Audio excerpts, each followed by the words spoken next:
أعوذ بالله من الشيطان الرجيم بسم الله الرحمن الرحيم الصلاة والسلام عليك يا سيدي يا رسول الله الصلاة والسلام عليك يا سيدي يا حبيب الله قال الله تعالى في قرآن المجيد والفرقان الحميد أعوذ بالله من الشيطان الرجيم بسم الله الرحمن الرحيم لا تقنطوا من رحمة الله إن الله يغفر الذنوب جميعا إنه هو الغفور الرحيم إن الله وملائكته يصلون على النبي يا أيها الذين آمنوا صلوا عليه وسلموا تسليما بآواز بلند اللهم صل على سيدنا ومولانا محمد وبارك وسلم عليه.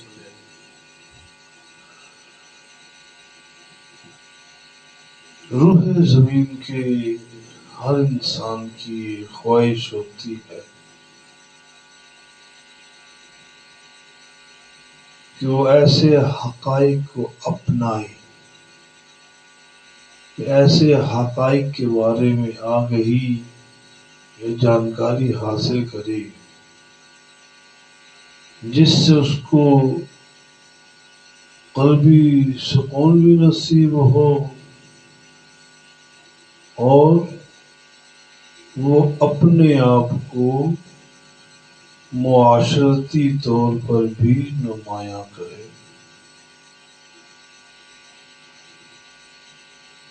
ہر شخص ایک محنت مسلسل میں لگا ہوا ہے،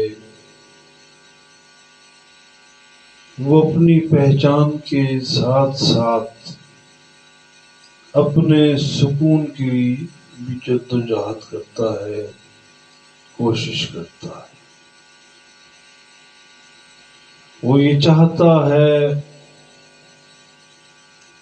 اسے ہر وہ سکون نصیب ہو جس میں اس کا دل قرار واقعی قرار پائے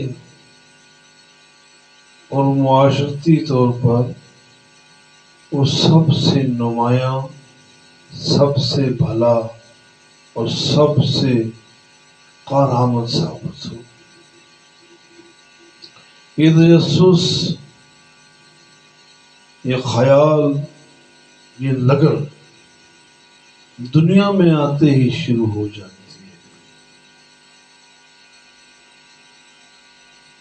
اس ساری جدوجہد، اس کوشش کے پیچھے قلبی سکون کے ساتھ ساتھ وہ اپنے لیے ایسا ذریعہ اختیار کرتا ہے جو اس کے دل کو قرار دے۔ بروں نے برائیوں میں سے سکون تلاش کیا، اچھوں نے اچھائیوں میں سے سکون تلاش کیا۔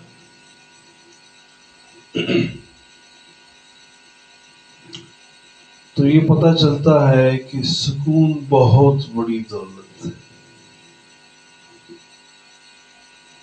کیونکہ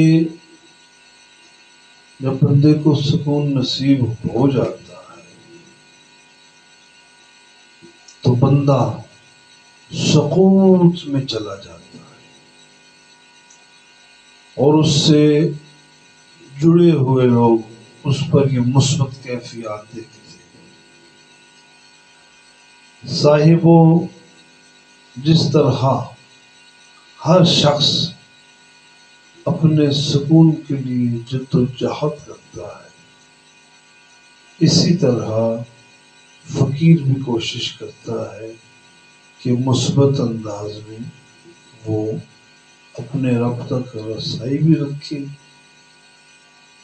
اور اپنے آس پاس کے ماحول پر ایک اچھا شعور امپلیمنٹ کرے، ایک اچھی سوچ کو ڈیولپ کرے اور ایک اچھے نظریے کے ساتھ زندگی کو بسر کرے۔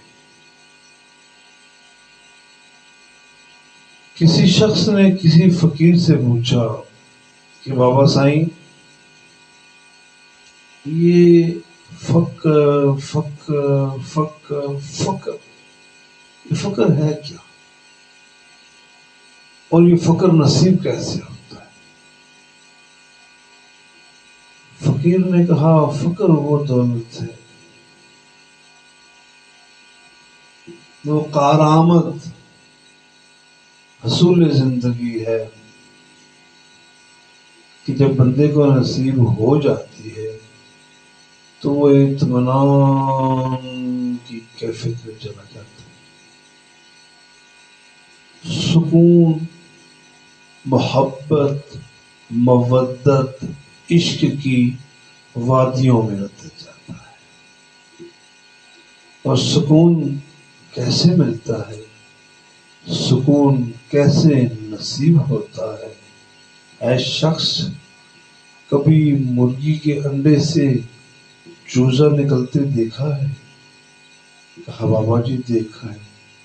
کہا یہی سمجھ لو جس طرح چوزا انڈے کے اندر موجود ہے اور خود ہمت کر کے اس چھلکے کو توڑ کے حقیقی دنیا میں آتا ہے، اسی طرح فقر اپنے اندر سے اٹھ کے اپنے اس کثافت کے خول کو توڑ کے اپنی مدد آپ کے تحت اللہ کی دی ہوئی توفیق کے صدقے جب اس خول کو توڑ کے باہر آتا ہے تو وہ خول جو چوزے کا وہ بیرونی سے ٹوٹتا ہے، لیکن جو فقر کا خول ہے وہ اندر کی طرف ٹوٹتا ہے، اندر کی جانب ٹوٹتا ہے، اور وہ فقیر اپنے اندر اتر جاتا ہے اور اس زندگی سے آگاہ ہو جاتا ہے، اس زندگی سے آشنائی اختیار کر لیتا ہے، جس طرح اس چوزے نے انڈے کی ساخت کو توڑ کے اپنی مدد آپ کے تحت خول سے باہر آیا اور اس زندگی میں اس دنیا میں پاؤں رکھا۔ اسی طرح فقیر باہر سے خول توڑ کے اندر جاتا ہے اور اندر اتر جاتا ہے، کیونکہ اسے پتا ہے خدا تک پہنچنے کا جو راستہ ہے، سکون کی وادی میں اترنے کا جو راستہ ہے، وہ انسان تیرے اندر سے گزرتا ہے۔ اس مالک سے ملنے کے لیے، اس شہنشاہ سے ملنے کے لیے تمہیں کہیں نہیں جانا پڑتا، تمہیں اپنے اندر اترنا پڑتا، اپنے اس کثافت کے خول کو توڑ کے اپنے اندر اترنا ہوتا ہے۔ پھر یہاں دیکھو گے تو میرے مولا کے جلوے، یہاں دیکھو گے تو میرے مولا کے جلوے، یہاں دیکھو گے تو میرے مولا کے جلوے، غرض کی جس سمت تم اپنے اندر اتر کے دیکھتے چلے جاؤ گے اس کے جلوے نمایاں ہی نمایاں ہوتے جائیں گے۔ صاحبوں، یہ جو درس قرآن ہے، درس قرطاس ہے، اس لیے کی جاتی ہے کہ ہمیں بھی اندر اترنے کا راستہ نصیب ہو۔ قرآن کا ایک بہت بڑا کرم ہوتا ہے امت مصطفیٰ کے فرد پر، قرآن کا بہت بڑا کرم ہوتا ہے، بہت بڑی عطا ہوتی ہے۔ وہ کیا ہے کہ یہ قرآن انسان کی عقل پر رحم کھاتا ہے، اسے انسان کی عقل پر ترس آتا ہے، تو پھر یہ قرآن انسان کی اس محبت کو قبول کرتا ہے۔ قرآن اللہ پاک کی کتاب ہے اور یہ کتاب انسان پر ترس کھاتی ہے کہ یہ بندہ اپنے رب تک جانے کا راستہ تلاش کر رہا ہے، تو قرآن کہتا ہے آؤ مجھ سے پوچھو، میں تمہیں رب تک پہنچنے کا راستہ بتاتا ہوں، میں تمہیں بتاتا ہوں وہ قیمتی باتیں جن پر عمل کرنے کے بعد تم اپنے مولا تک پہنچ جاؤ۔ اسی سلسلے کو مزید آگے تقویت پہنچانے کے لیے، مزید آگے چلانے کے لیے میں نے آپ احباب کے سامنے قرآن پاک کی الزمر کی آیت نمبر 53 کی تلاوت کی۔ انسان کو پتہ ہے کہ اس کی سلامتی بادشاہ تک پہنچنے میں ہے۔ یہ ایک بھاگا ہوا غلام ہے، یہ ایک بھاگا ہوا غلام ہے، یہ ایک بھاگا ہوا غلام ہے، اور غلام کو اگر امان نصیب ہوگی تو اپنے بادشاہ کے پاس نصیب ہوگی، اور کہیں بھی نصیب نہیں ہوگی۔ لا تقنطوا من رحمت اللہ۔ او بندے کیوں مایوس ہو گیا اتنے سونے رب سے؟ کیوں نا امید ہو گیا اتنے پیارے رب سے؟ اوہ کہاں بھاگا جا رہا ہے؟ کہاں بھاگ کے جائے گا؟ کہاں بھاگ کے جائے گا؟ آج لوٹا اپنے رب کی طرف، نہ مایوس ہو اس کی رحمتوں سے۔ اے بھاگے ہوئے غلام، واپسی کا راستہ لے لے اور پہنچ جا اپنے مالک کے پاس۔ تیری سلامتی تیرے بادشاہ کے پاس ہے۔ کیوں مارا مارا پھرتا ہے؟ کیوں خوار ہوا پھرتا ہے؟ کیوں ذلیل پھرتا ہے؟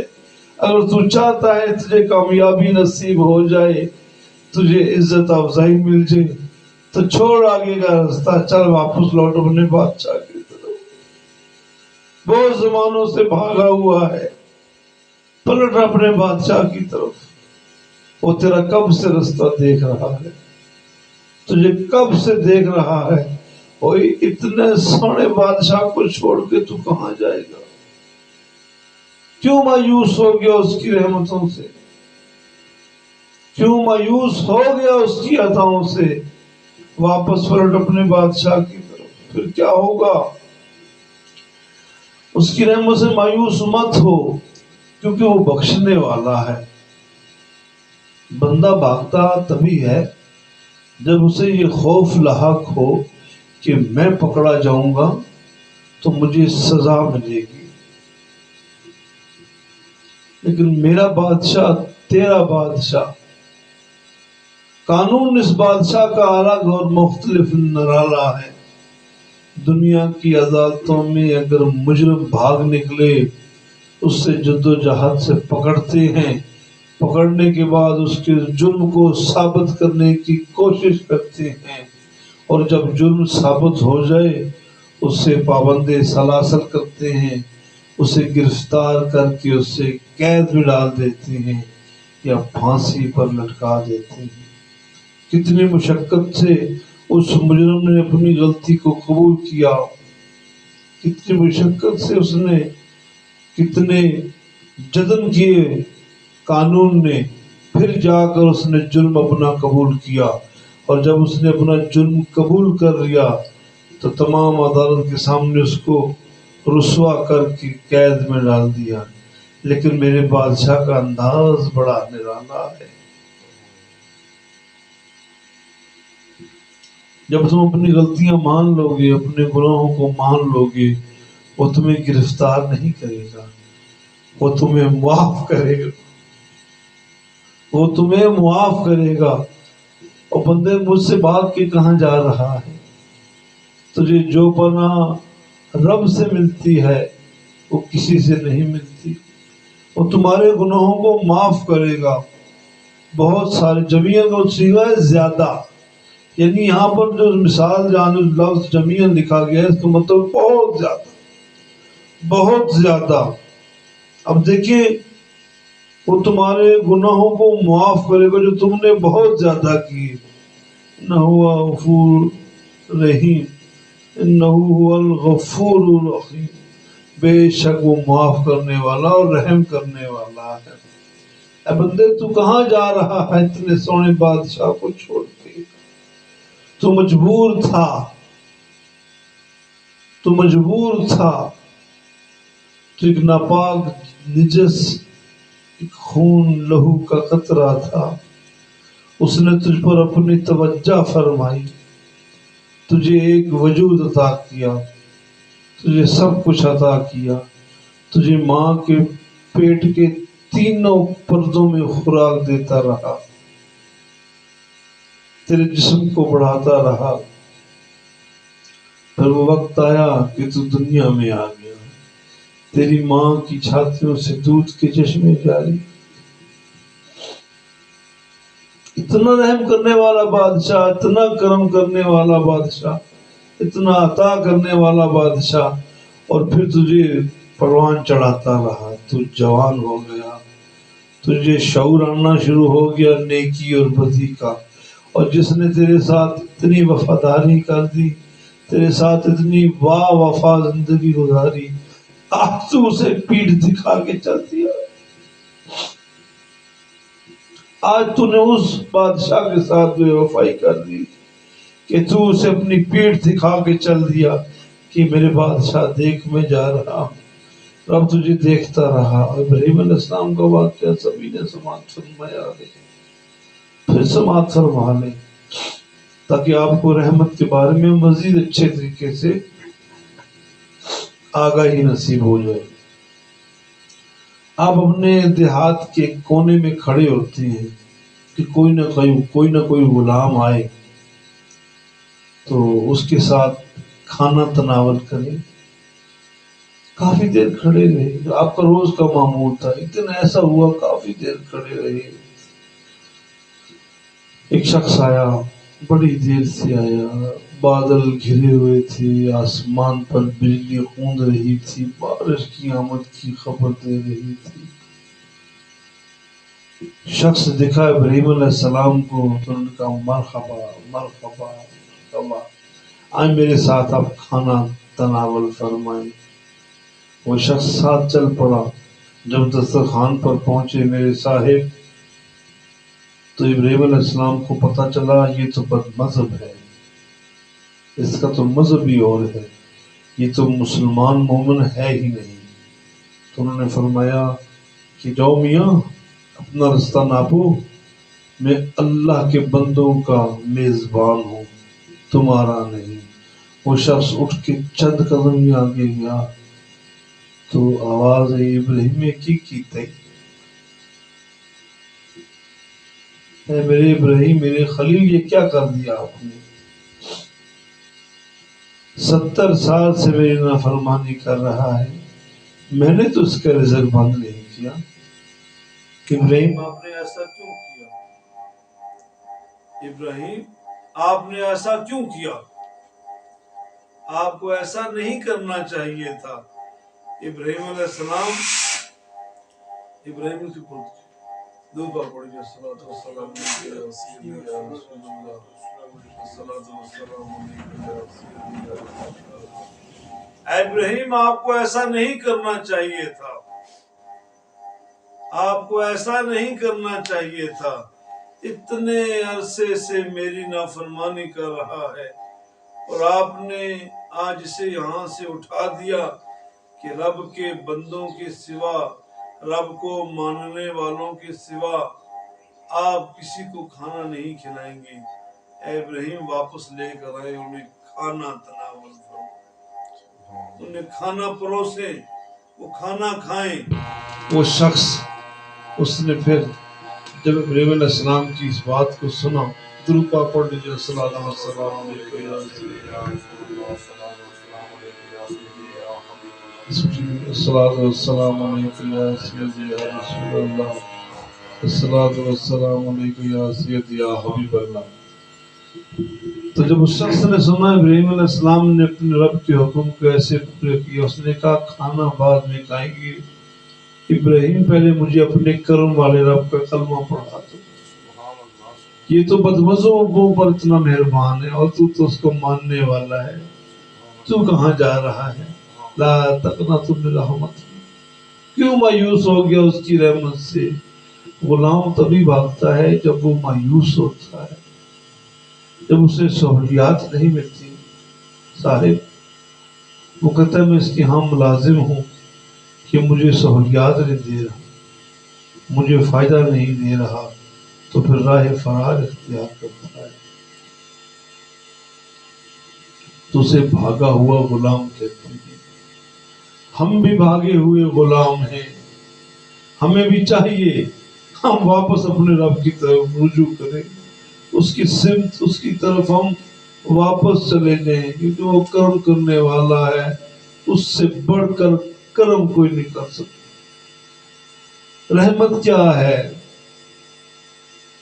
رحمت ایک ایسی کیفیت کو کہتے ہیں، ایک ایسے سرور کو کہتے ہیں، ایک ایسے خوبصورت بندوبست کو کہتے ہیں جس کے اثرات دیر پا ہوں۔ رب کی رحمت کو دیکھنا ہے تو دیکھ لو، جب سے ماں کے پیٹ میں منتقل ہوئے اور جب تک قبر میں اترے، یہ سارا عرصہ اس کی رحمت سامنے آ گئی۔ تیرے کھانے کا بندوبست، تیرے پینے کا بندوبست، سب کچھ وہ کرتا رہا، تجھے آکسیجن ملتی رہی، تیرا جسم بڑھتا پھلتا پھولتا رہا، اس نے سب کچھ تمہیں عطا کیا۔ اسے کہتے ہیں رحمت، اسے کہتے ہیں رحمت۔ اور گناہ کیا ہے؟ گناہ کی مثال ہمارے استاد محترم اللہ انہیں غریق رحمت میں جگہ عطا فرمائے، دنیا سے چلے گئے، محمد افسر خان ان کا نام تھا۔ اللہ ان کی قبر پر کروڑ رحمتیں نازل فرمائے۔ ہمیں کہتے بیٹا جب آدھی چھٹی کا ٹائم ہوگا تو میں تمہیں ایک بات بتاؤں گا۔ استاد جی کیا بات بتائیں گے؟ آدھی چھٹی کا بڑی شدت سے انتظار ہوا کرتا تھا۔ ہمارے زمانوں میں چھٹی جمعے والے دن ہوا کرتی تھی اور جمعرات کو آدھی چھٹی ہوا کرتی تھی۔ تو ہمارے استاد اتنے عظیم شخصیات، کاش آج کے استاد بھی ایسے روحانی تربیت کرے۔ صاحبوں، ہمارے استاد، ہم تمام جتنے بھی ہم جماعت تھے، ہمیں لے کر لیبارٹری میں جاتے، کہتے بیٹا آؤ تمہیں بتاؤ نیکی کیا اور گناہ کیا ہے۔ لیٹمس پیپر ہوتا ہے، سائنس والے بچے سے آشنا ہے، یہ جن احباب نے سائنس پڑھی ہے وہ اس حقیقت سے واقف ہوں گے، آشنا ہوں گے۔ ایک لیٹمس پیپر ہوتا ہے، یا اس کو آپ آسان سمجھنا چاہیں تو آپ یہ سمجھ لیں فی زمانہ کوئی ایسی کاپی جس کے اوپر آپ لکھیں تو انک چوسنا شروع کر دے، انک پھیلنا شروع ہو جائے، ہم اسے لیٹمس پیپر کہتے تھے۔ تو ہمارے استاد ایک قلم لیا کرتے تھے، کہتے بیٹا دیکھو گناہ کیا ہے اور نیکی کیا ہے۔ ایسے وہ پین لے کر نا اس لیٹمس پیپر کے اوپر ایسے خالی پین رکھا کرتے تھے تو وہ ساری سیاہی اس کے اندر اترنا شروع ہو جایا کرتی تھی۔ تو ہم دیکھا کرتے تھے، ہم جماعت سارے، کہ اس سیاہی نے، اس کالی روشنائی نے اس پیپر کو ایک بڑے داغ دھبے میں منتقل کر دیا۔ کہتے بیٹا یہ گناہ ہے اور یہ کاغذ تمہارا دل ہے، اگر تمہارے دل پر کوئی گناہ وارد ہو گیا، کوئی گناہ ٹھہر گیا، اس نے دل کو داغ لگا دی، اس نے دل کو دبا لگا دی۔ پھر کہتے بیٹا یہ کھڑکی کھولو، تو کھڑکی کھولتے ہمارے ساتھی، ہم جماعت، کبھی کبھار میں بھی ان کی یہ بات سماعت کیا کرتا اور ان کے ساتھ پیش ان کی حکم پورے کرتا۔ تو صاحب وہ ایسے کھڑکی کھولتے تو کہتے دیکھو بیٹا صبح کا وقت ہے، کھلا میدان ہے، دیکھو آسمان سے اوس پڑی ہے پتوں کے اوپر، تو ایک پتے کو ایسے پکڑتے ایسے ہلاتے تو اس پتے کے اوپر جو ڈیو ڈراپس، جب شبنم کے قطرے گرتے وہ ایک انتہائی شفاف پانی کی کیفیت اختیار کرتے، موتیوں کی طرح اس پتے پر ایسے جھولتے۔ تو کہتے بیٹا یہ نیکی ہے، بیٹا یہ نیکی ہے، تم نے اندر دیکھا کیا وہ گناہ تھا، یہ نیکی ہے، کہ تم نے اندر پریکٹیکل کیا، جو ایکسپیریمنٹ کیا وہ گناہ تھا، اور بیٹا یہ نیکی ہے۔ تو اتنا پیارا وہ موتی ان پتوں پر ایسے جھولتا کہ ہمیں وہ منظر آج بھی یاد ہے۔ اور اس طرح ہمارے استاد نیکی اور بدی کی نشاندہی فرمایا کرتے تھے۔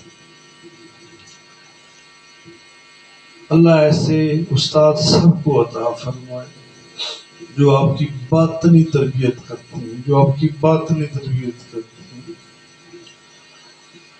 حضور پاک پڑھ لیجیے۔ السلام علیکم یا سیدی یا رسول اللہ، الصلاۃ والسلام علیکم یا سیدی یا حبیب اللہ۔ ایک شخص تھا، اس سے گناہ سرزد ہو جایا کرتے تھے، گناہ کرتا پھر توبہ کرتا، گناہ کرتا پھر توبہ کرتا، گناہ کرتا پھر توبہ کرتا۔ میرے میاں صاحب قبلہ عارف کھڑی فرماتے ہیں، لکھ واری میں توبہ بھنی تے میں ہاں بے اعتبارا۔ لکھ واری میں توبہ بھنی تے میں ہاں بے اعتبارا۔ ایک رحمت کرم تیرے دی آس خدایا، تو دتا مینوں سہارا۔ کہ بندہ جتنے مرضی گناہ کرے وہ معافی کرتا جاتا ہے، لیکن توبہ کرنی چاہیے، معافی مانگنی چاہیے۔ اب جب اس سے گناہ باز نہ آئے تو اس رات وہ توبہ کیے بغیر ہی سو گیا کہ 70 مرتبہ ہو گئی، گناہ کیا پھر توبہ کی، گناہ کیا پھر توبہ کی۔ میں انا تے تلکن رستہ دیوے کون سنبھالا، دھکے دیون والے بولتے تے تو ہاتھ پکڑن والا۔ دوست ہوتے ہیں ایسے جو برائی کی طرف لے کے جاتے ہیں، برے بندے دی سنگت نانو توبہ لکھ لکھ واری، چنگا ہویا لڑ نیڑیوں چھٹیا، عمر نہیں بیتی ساری۔ تو کہتا مولک میرے مولا، میں گناہوں پہ گناہ کرتا ہوں، پھر گناہ ہو جاتا ہے۔ آج میں سخت مایوس ہو کر سو گیا، آج میں توبہ نہیں کر سکا کہ کل چڑھتے سورج میں پھر جو گناہ کروں گا۔ رب نے کہا یہ جو گناہوں کی حد کو مقرر کیا تو نے کیا، میں نے اپنی رحمت کو مقرر نہیں کیا کہ 70 کے بعد میری رحمت تم پر کرم نہیں کرے گی۔ یہ لمٹ تم نے تجویز کی ہے، یہ ریشو تم نے منتخب کیا ہے، میں تو رب ہوں۔ جب تک تیری سانسیں نہیں ٹوٹتی تو توبہ کرتا جا، میں معافی کرتا جاؤں گا۔ اور اتنا بڑا بادشاہ اے غلام، تو کیوں اس سے دور بھاگ نکلا ہے؟ تو کیوں نہیں اس کی بارگاہ میں جاتا؟ کیوں نہیں اس سے اپنی غلطیوں کی معافی مانگتا؟ اور کیوں نہیں اس کا ہو کر رہتا؟ یہ گناہ بہت بری چیز ہے۔ اچھا، رب کی بڑی ہی خوبصورت صفت ہے، رب کی بہت پیاری عادت ہے۔ رب کہتا ہے کہ جہاں پر میرا کرم کام کرتا ہے وہاں پر میرے غضب کی طاقت تھوڑی ہے۔ اب خود کہتا ہے کہ جہاں پر بندے میرا کرم زور میں ہے، میرے کرم کی طاقت ہے، وہاں میں گناہوں پہ نہیں پکڑتا۔ وہ میرے جلال ہے، میرا بہت بڑی طاقت ہے جلال کی میرا رب، لیکن کہتا ہے جہاں پر میرا کرم کام کرتا ہے وہاں میرے جلال کی طاقت تھوڑی۔ تو مطلب کیا ہوا؟ مطلب بڑا صاف اور واضح ہے صاحب کہ تجھے اپنے رب سے فوراً رجوع کرنا چاہیے، فوراً معافی مانگنی چاہیے۔ بندے سے گناہ ہوتے ہیں پھر توبہ کرتا ہے۔ اگر کسی سے کہا جائے کہ یار اس کی بارگاہ میں پیش ہو جاؤ، توبہ کر لو، تو وہ سوچتا ہے یار توبہ میں کر لوں گا، لیکن میری عادت بنی ہے گناہ کرنے کی، میں تو پھر گناہ کروں گا۔ میں کل کی نیت کرتا ہوں جی کل سے میں توبہ کروں گا۔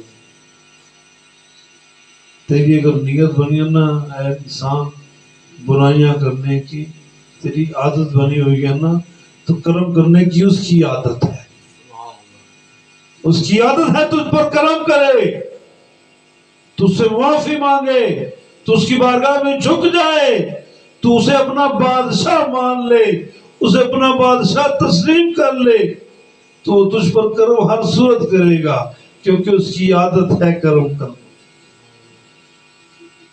دیکھ تو نے کچھ بھی نہ مانگا، کتنا سونا کڑیا جوان ہو گیا ہے۔ کبھی سوچا ہے یہ سب کچھ اس نے تجھے اپنی مرضی سے دیا ہے، بن مانگے تجھے عطا کیا ہے۔ جو بن مانگے اتنا عطا کرتا ہے تو کیا مانگنے پہ عطا نہیں کرے گا؟ ضرور عطا کرے گا۔ اے بھاگے غلام، واپس آج اپنے بادشاہ کی بارگاہ میں، اپنے بادشاہ کی بارگاہ میں پیش ہو جا، اس سے معافی مانگ لے۔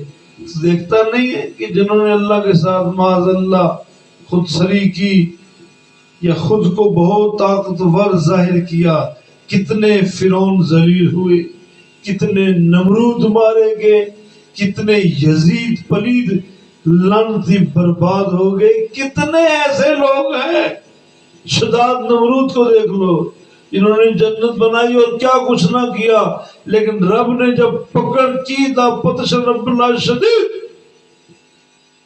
اس کی پکڑ بڑی ڈانڈی ہے، اس کی پکڑ بڑی سخت ہے۔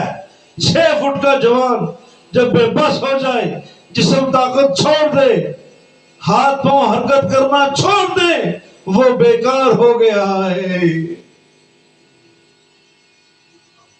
وہ مالک جس سے جتنا خوبصورت اتنے کڑیل جوان یہاں بیٹھے ہوئے ہو، اس کلاس روم میں میری آنکھوں کے سامنے کتنے خوبصورت قداور نوجوان، قوت والے، زور والے، طاقت والے بیٹھے ہوئے ہو، اور کتنے کیمرے کے اس پار دیکھ رہے ہیں۔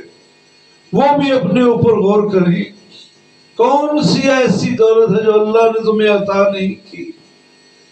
تمہاری سانسیں چلتی ہیں، کرم۔ تمہیں نیند آتی ہے، کرم۔ تمہیں جوانی کی لہر پہر میں رکھا، کرم۔ تمہیں رزق دیا، کرم۔ تمہیں ہر سہولت عطا کی، کرم۔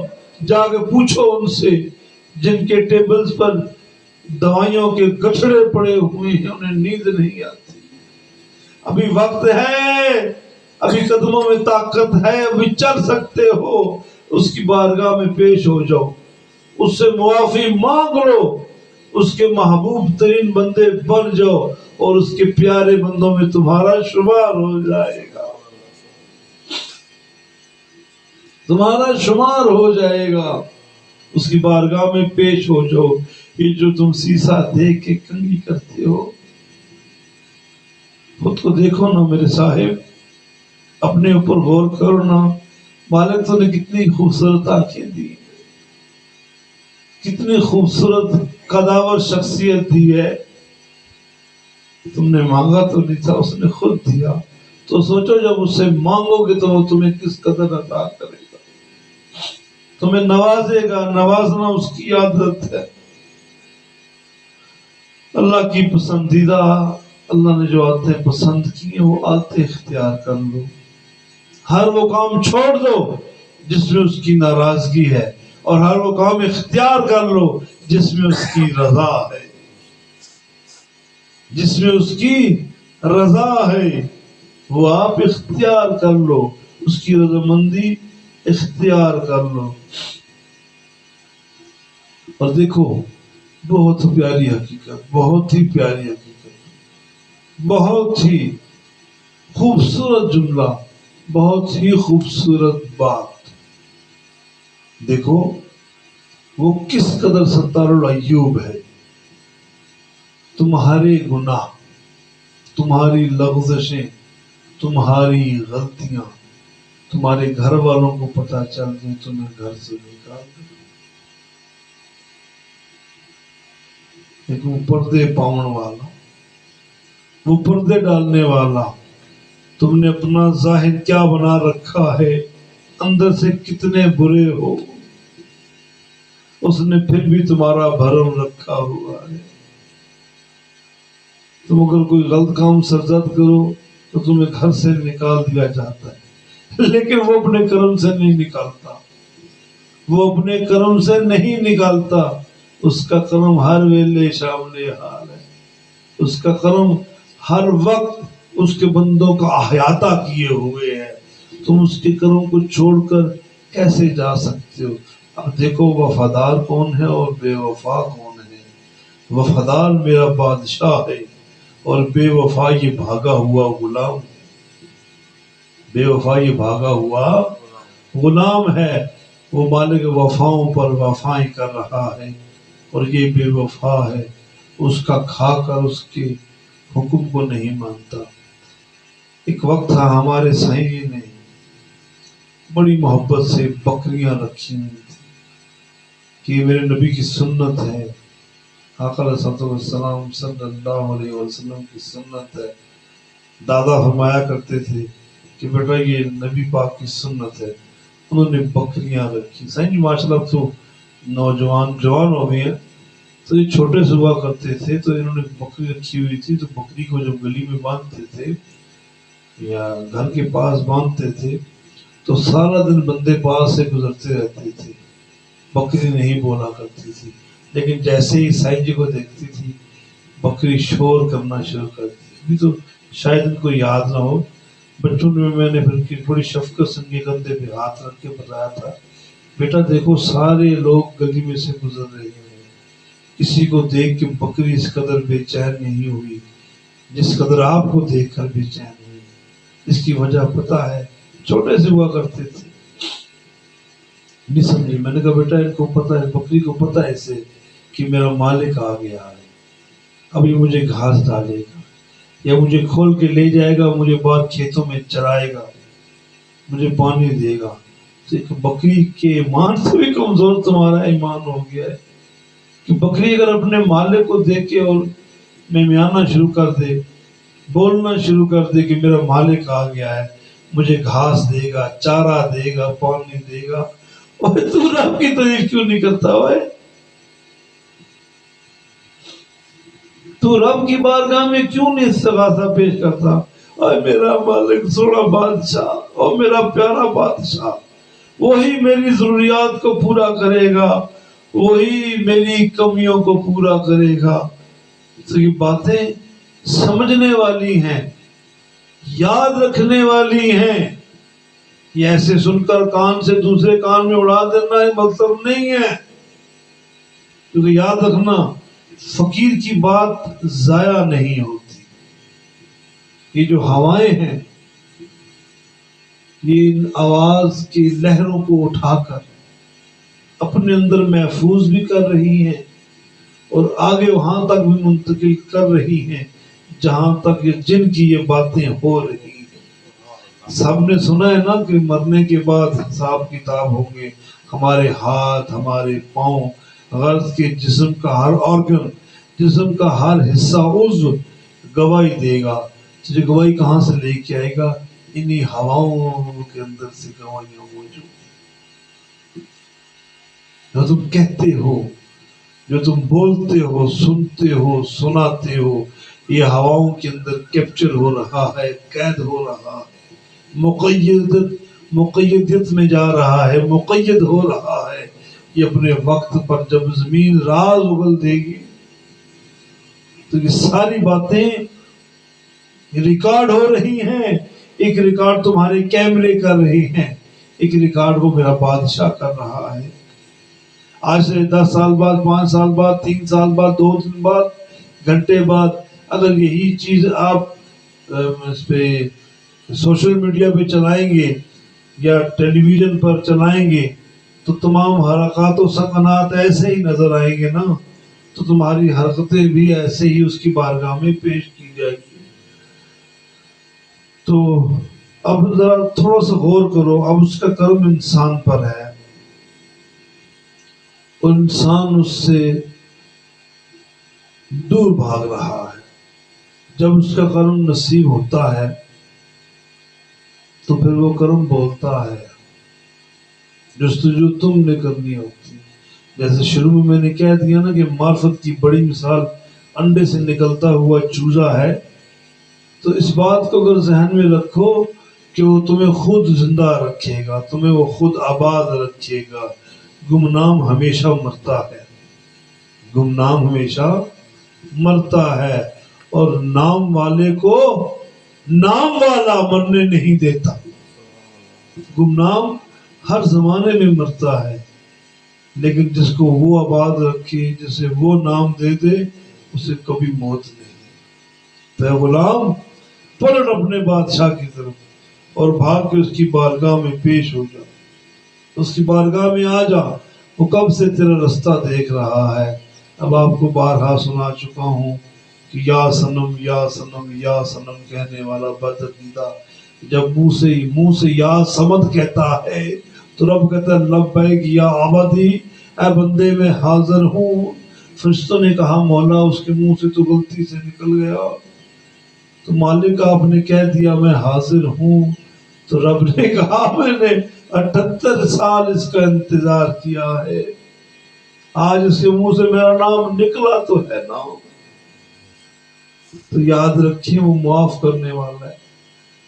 تاریخ میں ایک نام ہے حضرت مالک بن دینار رحمت اللہ تعالی علیہ. حضرت مالک بن دینار رحمت اللہ تعالی علیہ آپ کھیتی باڑی کیا کرتے تھے. تو اللہ نے بڑا معلوم ہوتا آپ کو عطا کر رکھا تھا، اناج گیہوں کافی بڑا نظام تھا آپ کا. آپ فرماتے ہیں میں اپنے کھیتوں میں ہل چلا رہا تھا کہ مجھے کسی کے رونے کی آواز آئی. درود پاک پڑھ لیجیے. الصلاۃ والسلام علیک یا سیدی یا رسول اللہ، الصلاۃ والسلام علیک یا سیدی یا حبیب اللہ. فرماتے ہیں کہ مجھے کسی شخص کے رونے کی آواز آئی. میں نے اس طرف کان دھرا تو جہاں میں کھیتی باڑی کر رہا تھا، ہل چلا رہا تھا، تو میں نے دیکھا وہاں پاس سے ایک معذور شخص جس کی دونوں ٹانگیں نہیں ہیں اپنے جسم کو گھسیٹ گھسیٹ کے چل رہا تھا. مجھے ہمدردی پیدا ہوئی. میں چند قدم چل کے اس کے پاس چلا گیا. وہ مجھ سے آشنا نہ تھا، میں اس سے آشنا نہ تھا، لیکن اس کے درمیان اور میرے درمیان جو رشتہ تھا وہ ایک تھا. وہ بھی رب کا بندہ تھا، میں بھی رب کا بندہ تھا. وہ بھی رب کا بندہ ہے، میں بھی رب کا بندہ ہوں. وہ سوز و گداز میں کچھ پڑتا جا رہا ہے. بہت بڑا ایک تحریر ہے، بہت بڑا ایک مضمون ہے، عربی میں بعد میں فارسی میں بھی لکھا گیا. اس کا ترجمہ سننے والا ہے. ان اشعار کا ترجمہ سننے والا ہے. فارسی عربی زبان میں کیا گیا، ٹرکش میں بھی کیا گیا، مختلف زبانوں میں کیا گیا. لیکن وہ کیا تھے اشعار، میں آپ کو اپنی زبان میں بتاتا ہوں. اشعار یہ تھے: میں کب سے بھولا بھٹکا تھا مالک، اے میرے بادشاہ میں کب سے بھولا بھٹکا تجھ سے دور بھاگ رہا تھا. میرے مالک میرے بادشاہ مجھے احساس ہوا کہ تو میرا مالک ہے. میں نے پیسہ جوڑا، مجھے کوئی بھی شخص سواری پر لے جانے کو تیار نہیں. میری غربت کا تماشا بنتا رہا.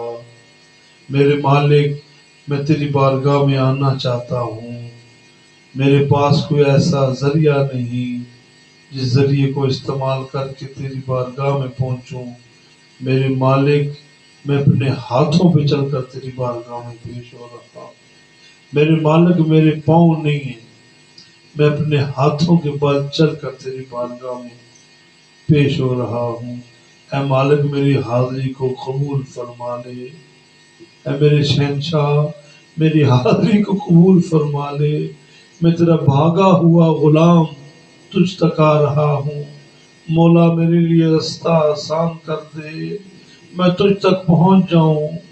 حضرت مالک بن دینار نے جب اس کے یہ اشعار سنے تو آپ نے رونا شروع کر دیا. جو آپ نے کرنا تھا اس کی امداد کی، اس کا جو کچھ آپ نے اسے دینا تھا دیا. ادھر سے وہ معذور شخص حج کے لیے جا رہا ہے، اسی کے ساتھ ہی حضرت مالک بن دینار کا بھی ارادہ حج کا ہے۔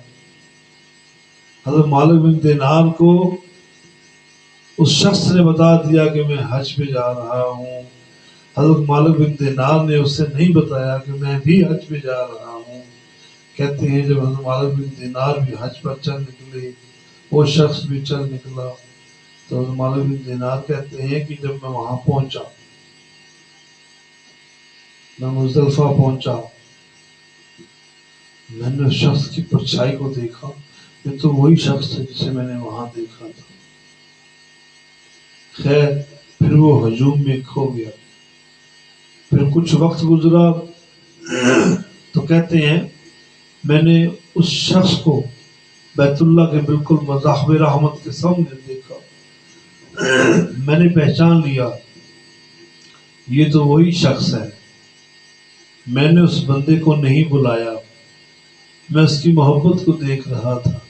میں کیا دیکھتا ہوں، اس نے اپنے ہاتھ اٹھا لیے اور مولا کی بارگاہ میں دعا کر رہا ہے، او میرے بادشاہ دیکھ تیرا بھاگا غلام واپس آ گیا۔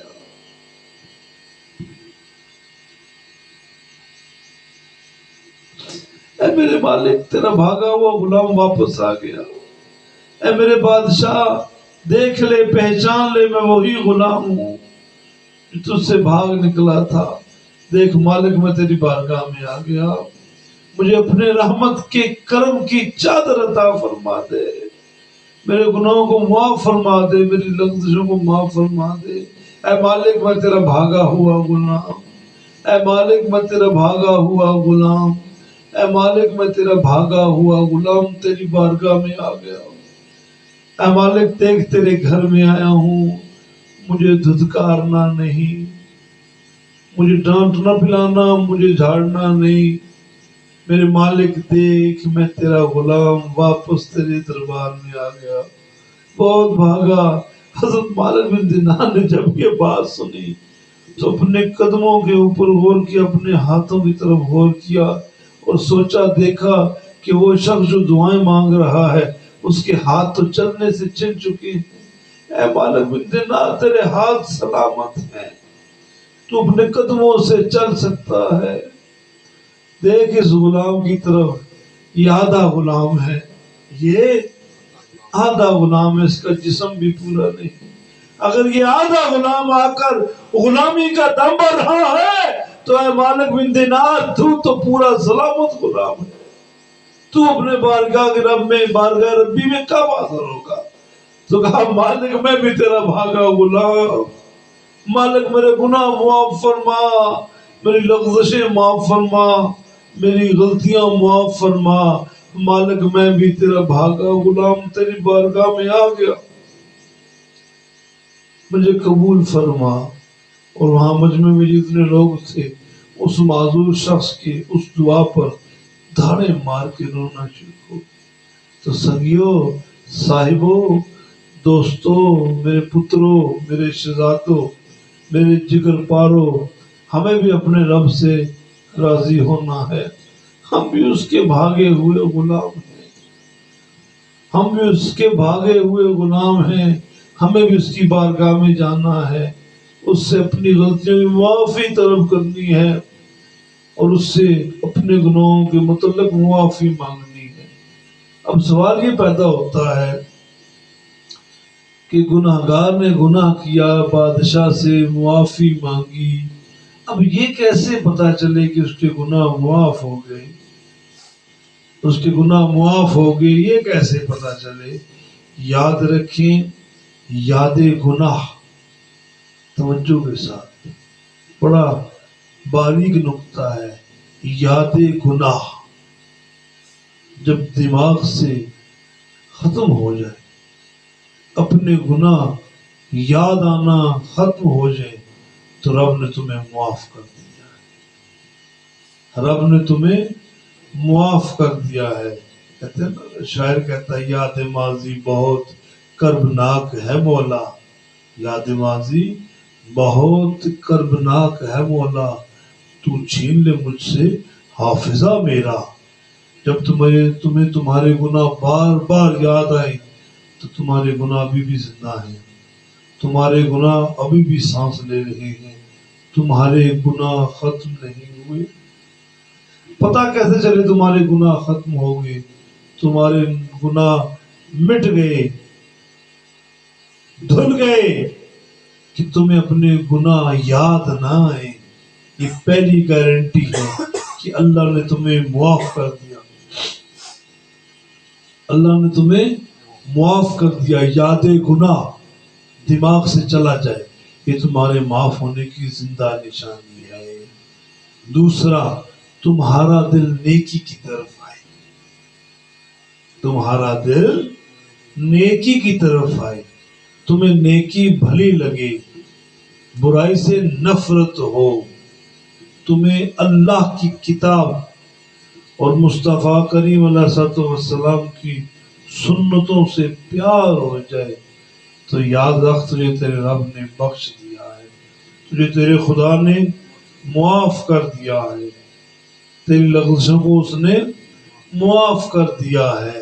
اب تجھے اسی ماحول میں رہنا ہے، تجھے اسی ماحول میں رہنا ہے۔ کہ درباروں میں ہوتا کیا ہے؟ بات ذرا سننے والی ہے کہ درباروں میں ہوتا کیا ہے؟ درباروں میں یہی تو ہوتا ہے کہ بندے کا راضی نامہ خدا سے کروایا جاتا ہے، بندے کا ہاتھ مولا کے ہاتھ میں دیا جاتا ہے، اور وسیلہ آقا علیہ الصلوۃ والسلام حضرت محمد صلی اللہ علیہ وآلہ وسلم کی ذات پاک کو وسیلہ بنا کر گناہوں کی معافی طلب کی جاتی ہے۔ درباروں کا یہ کام ہے، یہ دربار، یہ درگاہیں، یہ اسی مقصد کے لیے قائم ہے، اسی واسطے بنائی جاتی ہیں، اور یہ اللہ کے حکم سے بنائی جاتی ہیں۔ کوئی بندہ اٹھ کے نہیں کر سکتا، یہ اللہ کا حکم ہے کہ زمین کے فلاں حصے کو میں اپنے ولیوں کے لیے منتخب کرتا ہوں۔ ایک تو پلاٹ تم خریدتے ہو، ایک زمین تم خریدتے ہو، ایک زمین میرا خدا خریدتا ہے کہ فلاں علاقے میں فلاں جگہ میرا فلاں بندہ آ کر بیٹھے گا اور لوگوں کو نیکی کی تلقین کرے گا، لوگوں کو نیک راستوں کے متعلق آگاہی فراہم کرے گا۔ اب دیکھو بے وفا کون ہے اور وفادار کون ہے، یہ تو خود سمجھ سکتے ہیں کہ مالک کس قدر کرم کرتا ہے اور بندہ کس قدر خود سری کا مظاہرہ کر رہا ہے۔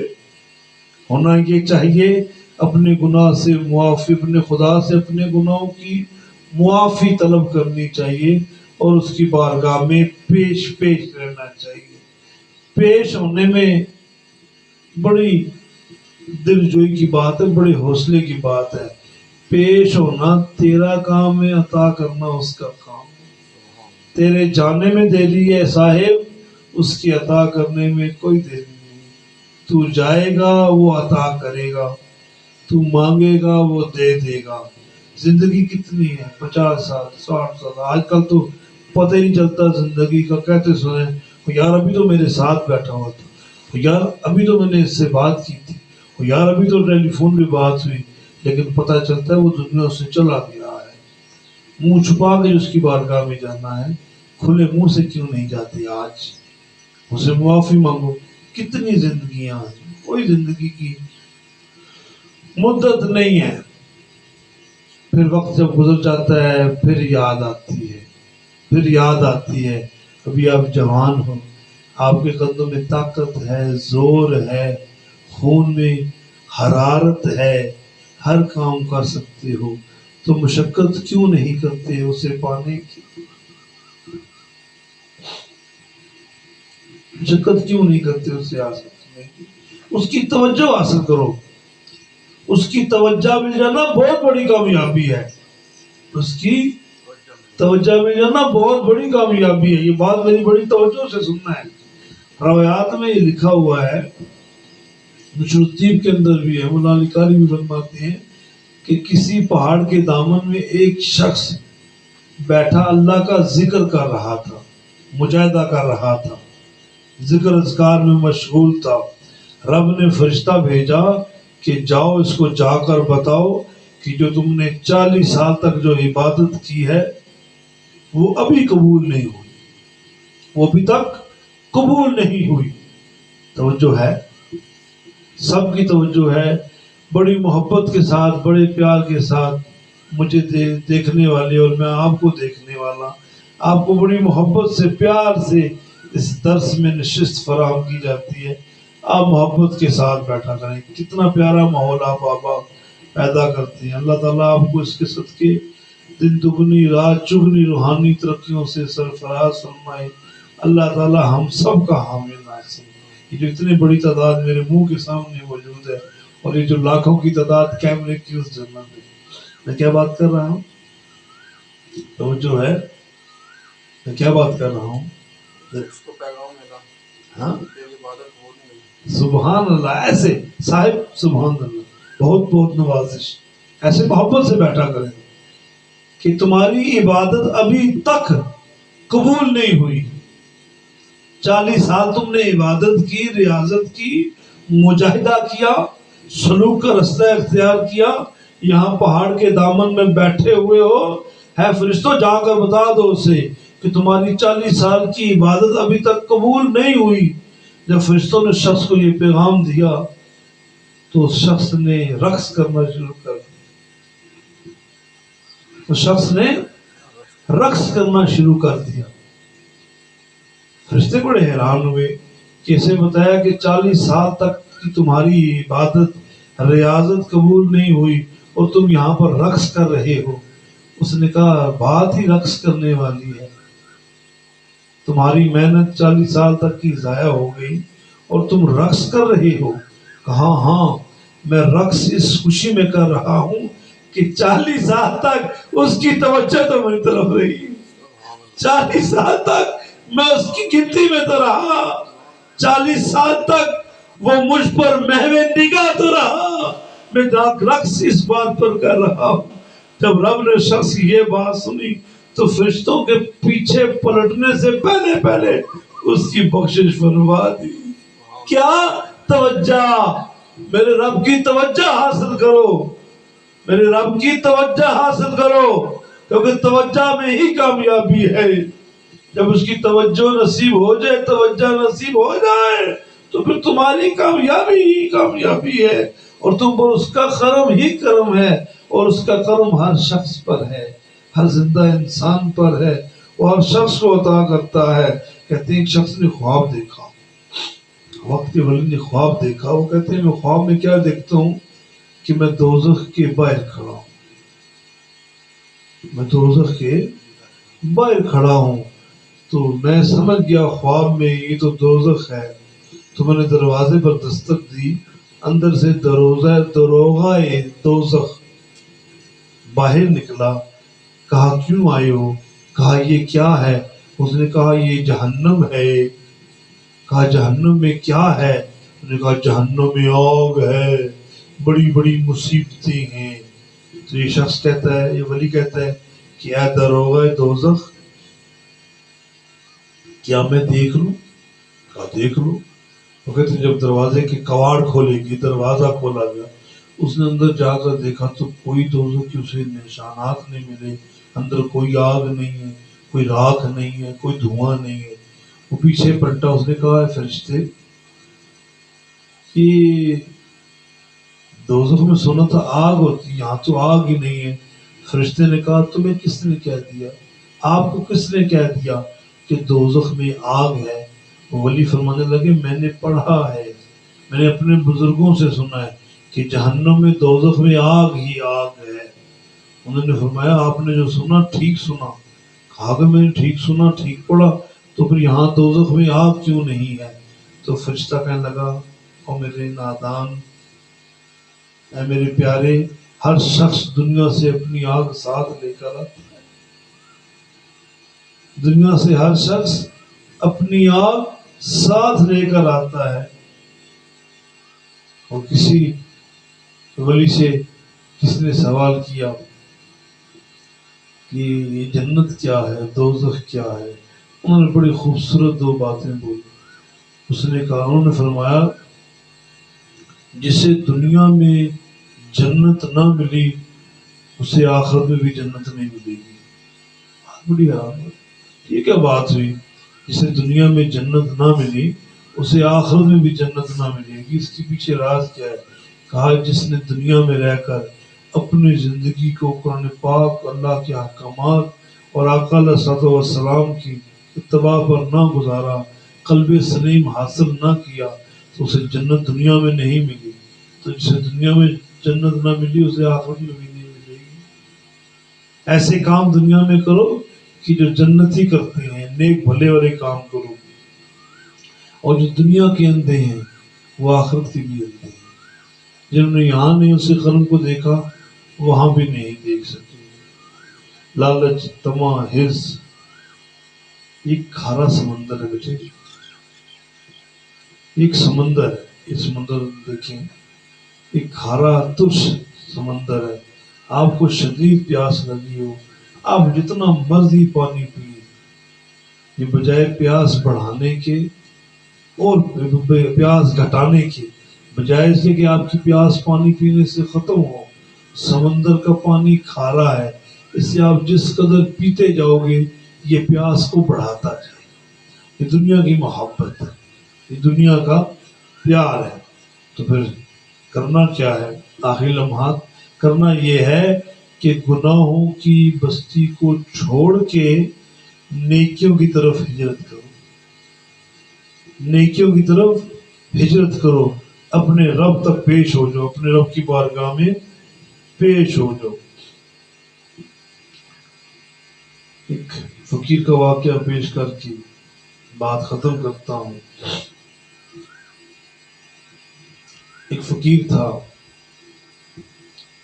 جس علاقے میں اس کا چندوا کہتے ہیں جھونپڑی کو، اس کا چندوا یا جھوگی تھی. اس علاقے میں ایک بادشاہ تھا جو بہت گھمنڈی تھا.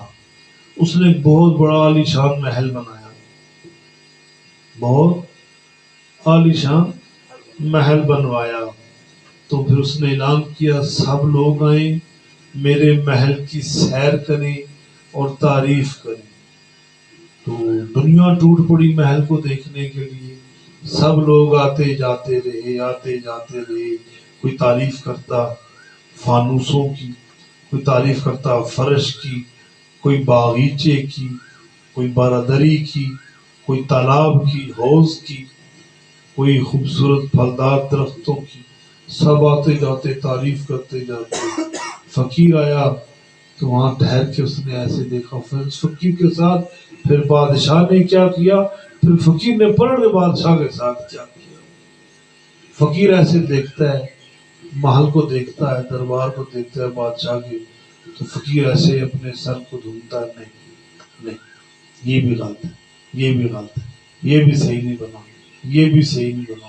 بادشاہ کو غصہ آ گیا کہ سارے تعریف کر رہے ہیں میرے محل کی اور یہ جو فقیر ہے یہ برا کہہ رہا ہے. کہا روکو اس فقیر کو. روک لیا، ایسے پکڑ لیا، اسے بازو سے پکڑ لیا. کہا فقیر سارے تعریف کر رہے ہیں، تو نے میرے محل کی تعریف نہیں کی، تو ہر چیز کو خراب اور گھٹیا کہہ رہا ہے. فقیر نے کہا ایسے ہی تو ہے. کہا کیسے؟ کہا دیکھو پہلے تو مجھے یہ بتاؤ کہ تمہارے ماں باپ میرے سامنے آ کے بیٹھ سکتے ہیں؟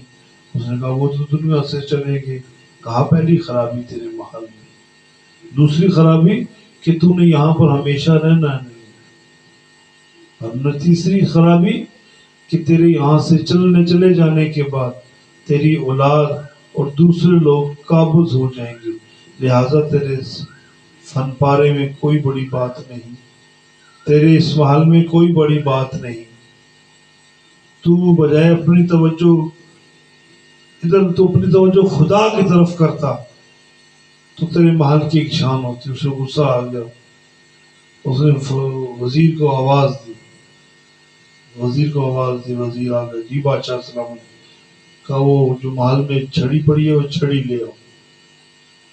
تو چھڑی لے آیا.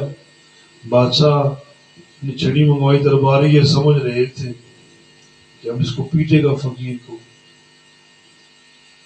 ایسے ہی ہوا، اس نے چھڑی سے فقیر کو مارنا شروع کر دیا. چھڑی 2 ٹکڑوں میں ٹوٹ گئی. بادشاہ کو غصہ آیا کہ اس نے میرے مال کے بارے میں ایسی بات بولی ہے۔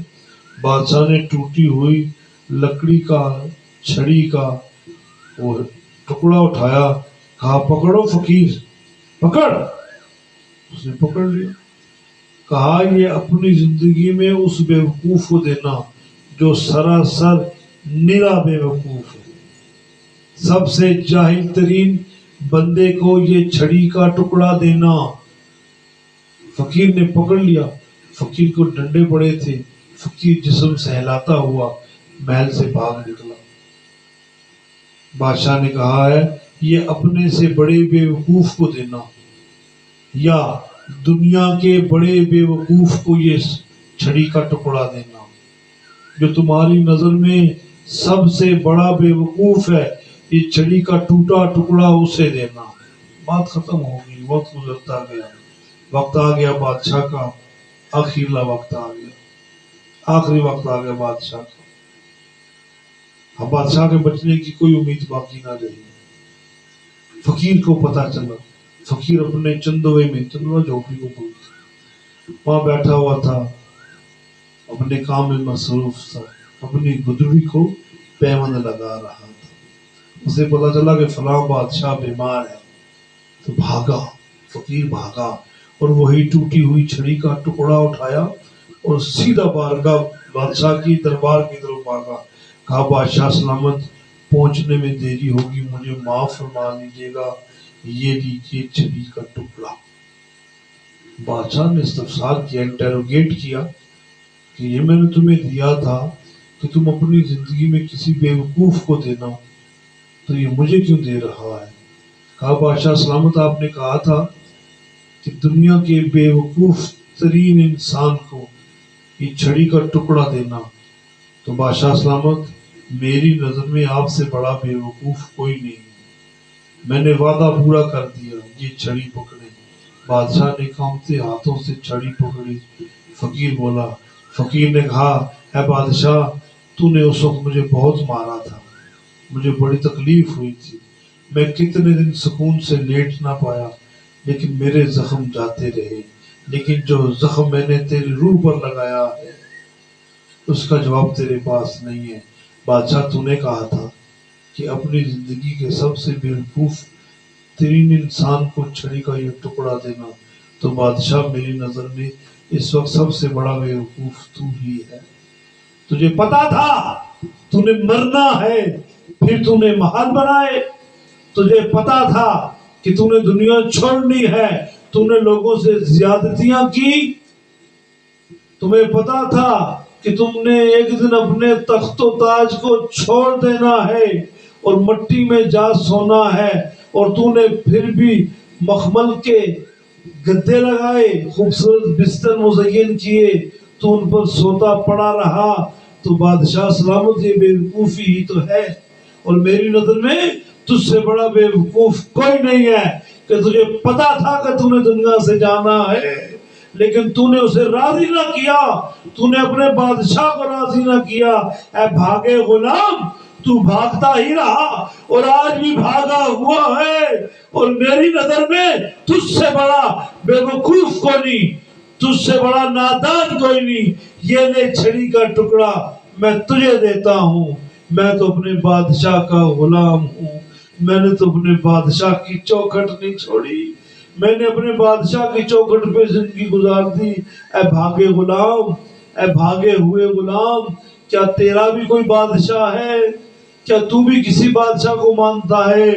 تو بادشاہ کی آنکھیں شرم سے جھک گئی اور فقیر وہاں سے اللہ اللہ اللہ کے نعرے لگاتا ہوا محل کو چھوڑ کے چلا گیا۔ تو صاحبو، تم بھی اپنے رب کے سچے پکے بندے بن جاؤ، تم بھی اپنے بادشاہ کے غلام ہو، نہ بھاگو اس کے، نہ بھاگو اس سے، تم اس کی بارگاہ میں پیش رہو۔ تمہاری غلامی تبھی مستند ہے کہ جب تمہارا بادشاہ تم پر مکمل طور پر قابض ہے۔ خود کو اپنے رب کے سپرد کر دو، خود کو اس کی شفقت میں، کرم میں دے دو۔ اے بھاگے غلام، واپس آ جا اپنے بادشاہ کی طرف۔ بہت ہو گئی دوریاں، بہت ہو گئی نادانیاں، بہت ہو گئی غیرحاضریاں، واپس آ جا اپنے بادشاہ کے پاس اگر سدا زندہ رہنا چاہتا ہے۔ اللہ تعالیٰ ہمیں بھی اپنے بادشاہ کی بارگاہ میں، اللہ تعالیٰ ہمیں بھی اپنی بارگاہ میں غلام کی حیثیت سے رکھے، جب زندہ رہیں تو عزت کے ساتھ، جائیں تو وقار کے ساتھ۔ اللہ تعالیٰ ہم سب کا حامی و ناصر ہو۔ وما توفیق الا باللہ، وآخر دعوانا الحمد للہ رب العالمین۔